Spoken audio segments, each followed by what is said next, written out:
Good morning. I hope you guys had a good spring break. The sun came out a little bit.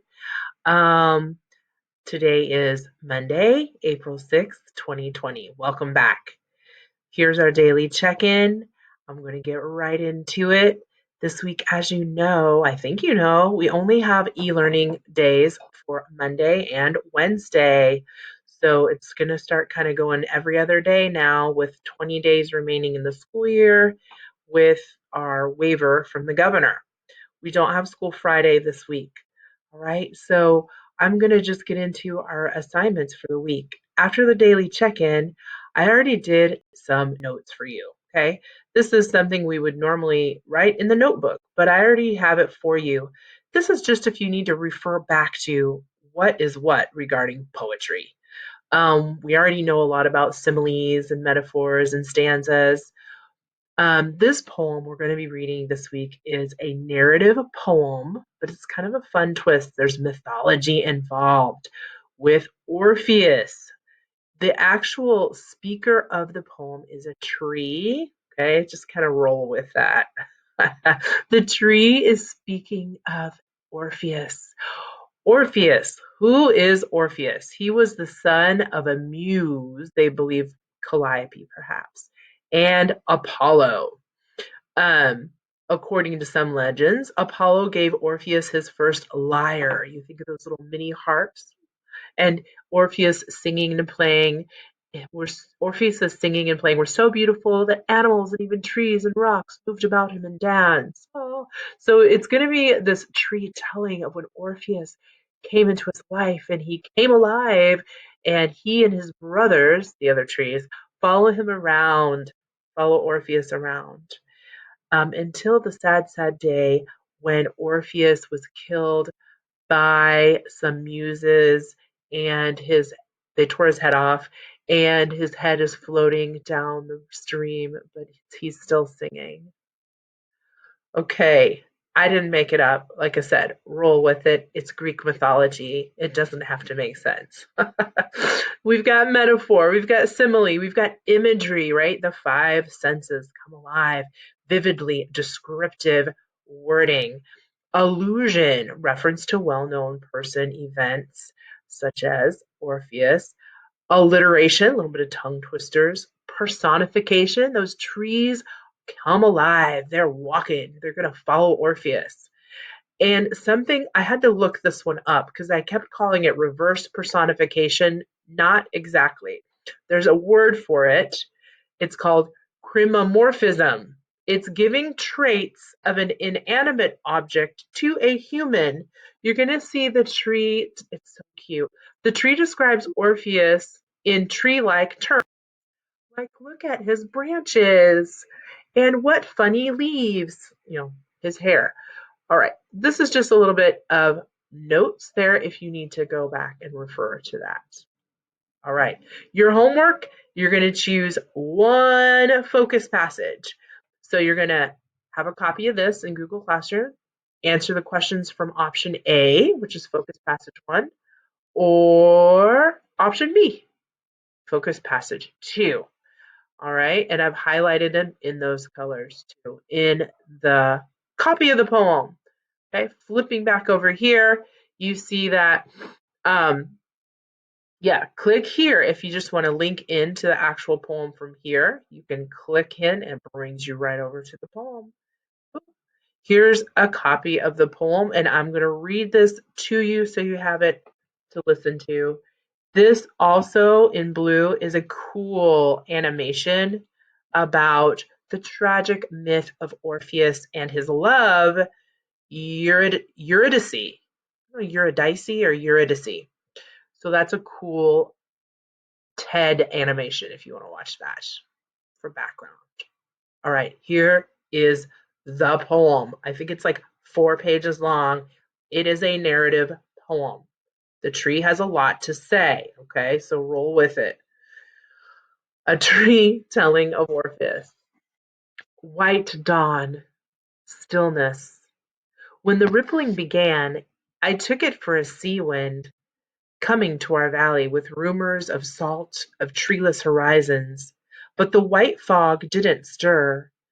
The leaves of my brothers remained outstretched, unmoving. Yet the rippling drew nearer, and then my own outermost branches began to tingle, almost as if fire had been lit below them, too close, and their twig tips were drying and curling. Yet I was not afraid, only deeply alert. So the tree is coming alive. Focus passage 1. I was the first to see him, for I grew out on the pasture slope beyond the forest. He was a man, it seemed. The two moving stems, the short trunk, the two arm branches, flexible with each with 5 leafless twigs at their ends. And the head that's crowned by brown or gold grass, bearing a face not like the beaked face of a bird, more like flowers. He's carried a burden made of some cut branch bent while it was green, strands of a vine tight stretched across it. So this burden he carried, think of the lyre, twigs, vines across it. From this, when he touched it, and from his voice, which, unlike the wind's voice, had no need of our leaves and branches to complete its sound, came the ripple.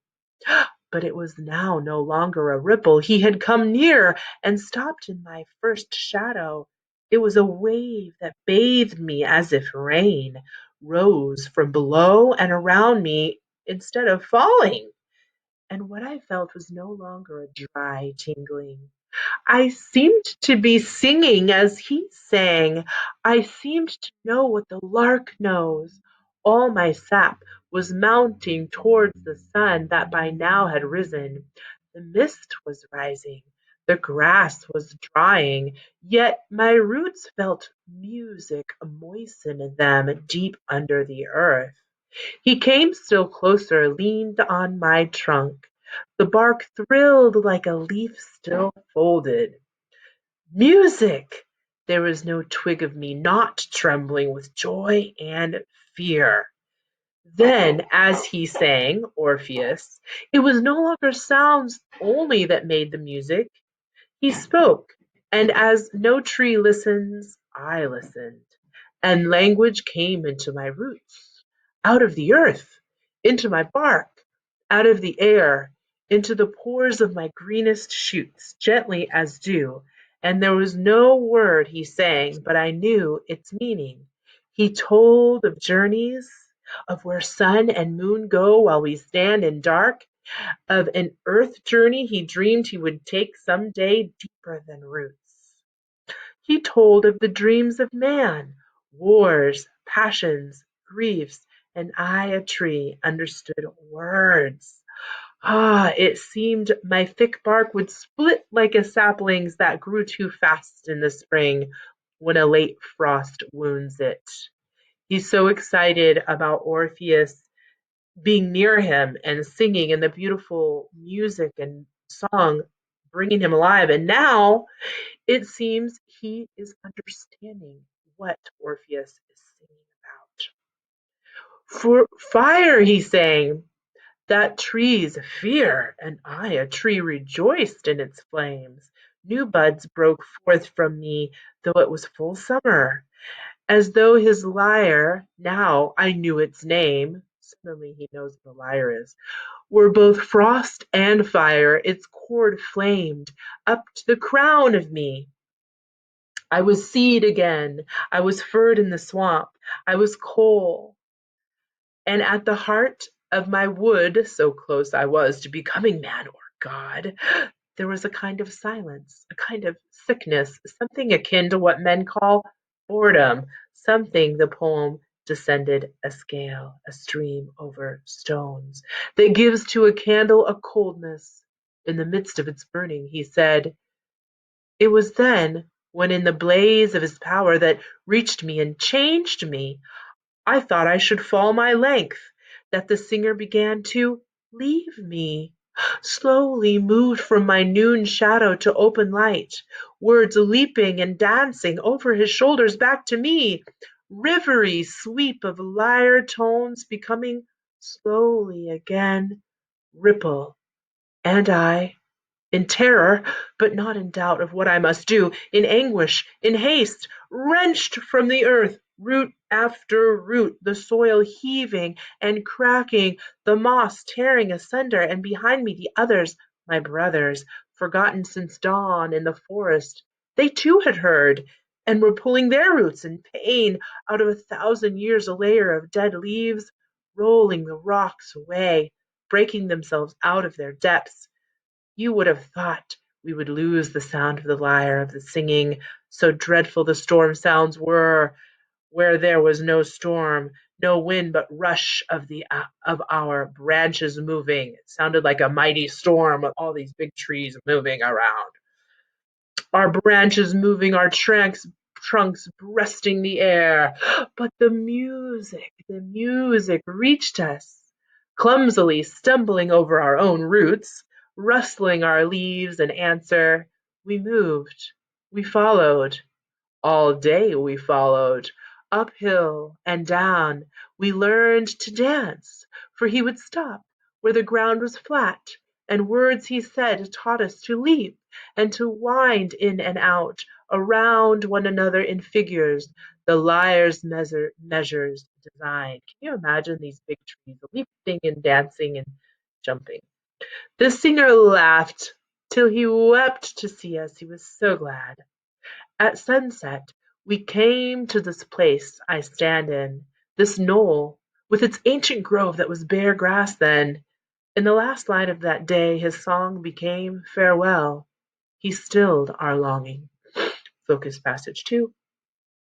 He sang our sun-dried roots back into earth, watered them. All night rain of music so quiet we could almost not hear it in the moonless dark. By dawn he was gone. We have stood here since, in our new life. We have waited. He does not return. It is said he made his earth journey and lost what he sought. It is said they felled him. There's some more reverse personification. They felled him and cut up his limbs for firewood. And it is said his head still sang and was swept out to sea, singing. Perhaps he will not return. But what we have lived comes back to us. We see more. We feel as our rings increase, something that lifts our branches, that stretches our furthest leaf tips further. The wind, the birds do not sound poorer but clearer, recalling our agony and the way we danced. The music. A tree telling of Orpheus. Okay, so you can reread that again to yourself if you need to. You can watch the videos. You can think about going back, either doing focus passage 1 or 2, answer all parts of the question. But it's kind of interesting how the Greeks, many cultures create myths to explain how does the sun travel across the sky? What is the Grand Canyon? How did we come up with music? And this is one example of how the Greek mythology came up with the arts and music. Okay, if you have any questions, let me know.